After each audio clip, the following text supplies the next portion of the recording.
உங்கள் வீட்டு பூஜையில் இந்த ஒரு பொருளை மட்டும் பயன்படுத்துங்க. தங்கம் உங்கள் வீடு தேடி வரும். இந்த ஒரு பொருளை வாங்கி பூஜை அறையில் தினம்தோறும் பயன்படுத்தி வந்தால் தங்கம் தானாக வந்து சேரும். அடமானத்தில் இருக்கும் தங்கத்தையும் சீக்கிரம் மீட்டு விடலாம். அந்த ஸ்வர்ணலட்சுமியின் அனுகிரகம் இருந்தால்தான் நம்முடைய வீட்டில் தங்கம் சேரக்கூடிய வாய்ப்புகள் வரும்.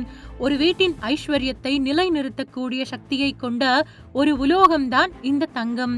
அழகுக்காக மட்டுமின்றி தங்கள் கௌரவத்தை பிரதிபலிக்கும் வகையில் தங்க ஆபரணங்களை மக்கள் இன்று வாங்கி குவிக்கிறார்கள். அதெல்லாம் ஒரு பக்கம் இருந்தாலும் சந்தோஷம் நிலையாக இருக்க, வீட்டில் நிரந்தரமான நிம்மதி இருக்கவும் ஒரு குண்டுமணி தங்கமாவது ஒருவருடைய வீட்டில் இருக்க வேண்டும். தங்கம் இருக்கக்கூடிய வீட்டில் மற்ற செல்வங்களும் தானாக வந்து சேரும். அதில் துளியும் சந்தேகம் கிடையாது.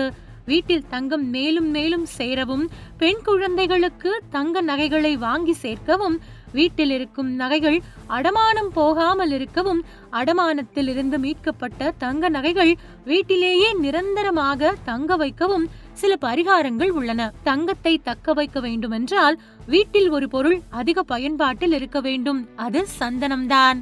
சுத்தமான சந்தனத்திற்கு தங்கத்தை ஈர்க்கக்கூடிய சக்தி உள்ளது. நிறைய இடங்களில் சுத்தமான ஒரிஜினல் சந்தனக்கட்டை விற்கிறது. அதை வாங்கி வீட்டில் வைத்துக் கொள்ள வேண்டும். அந்த சந்தனக்கட்டையை இழைத்து தினமும் வீட்டில் இருக்கும் பெண்கள் நெற்றியில் இட்டுக் கொள்ள வேண்டும்.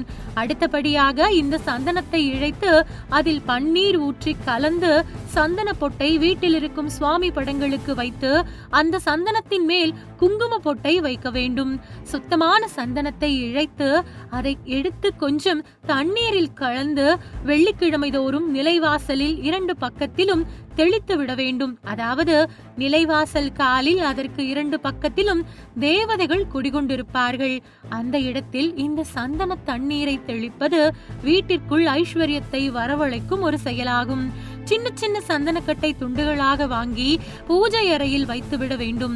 பீரோவில் பணம் வைக்கும் பெட்டியில் ஒன்று வைத்து விட வேண்டும். இது தவிர நகையை எந்த இடத்தில் வைத்தாலும் அந்த நகையை தொட்டபடி ஒரு சிறிய சந்தன கட்டையை வைக்க வேண்டும்.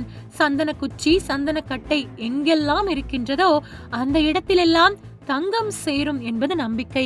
வீட்டில் ஒரு பொட்டு தங்க நகை கூட இல்லை என்றாலும் கூட இந்த சந்தன கட்டையை பீரோவில் வைத்த ஒரு சில நாட்களில் தங்கம் தானாக வந்து சேரத் தொடங்கும். அடமானத்தில் தங்கத்தை வைத்தால் அதற்கு ஒரு ரசீது கொடுப்பார்கள். அந்த ரசீதுக்கு நடுவில் ஒரு சந்தன கட்டை அல்லது சிறிய சந்தன குச்சி வைத்தால் சீக்கிரமே அந்த அடமான நகையை மீட்டு வரலாம். அடமானத்தில் இருந்து மீட்கப்பட்ட நகையை மீண்டும் அப்படியே மற்ற நகைகளோடு சேர்த்து பீரோவில் வைக்க கூடாது. அடமானத்தில் வைத்த நகை மீண்டும் வீட்டிற்கு வந்தால் அதை முதலில் மஞ்சள் தண்ணீரில் கழுவி எடுத்துவிட்டு இந்த சந்தன தண்ணீரில் கொஞ்சம் நனைத்து எடுத்து வீட்டில் உள்ள சுவாமி படங்களுக்கு சிறிது நேரம் அந்த நகையை போட்டுவிட வேண்டும். அதன் பின்பு எடுத்து நகையை பீரோவில் பத்திரப்படுத்த வேண்டும். சுருக்கமாக சொன்னால், எந்த அளவிற்கு சந்தன கட்டையை வாங்க காசு செலவு செய்கிறீர்களோ, எந்த அளவிற்கு உங்கள் வீட்டில் சந்தனத்தை பயன்படுத்துகிறீர்களோ அந்த அளவிற்கு தங்கம் மேலும் மேலும் உங்கள் வீட்டில் வந்து சேரும். நிரந்தரமாகவும் தங்கம் தங்கும் என்பதும் நம்பிக்கையாகும்.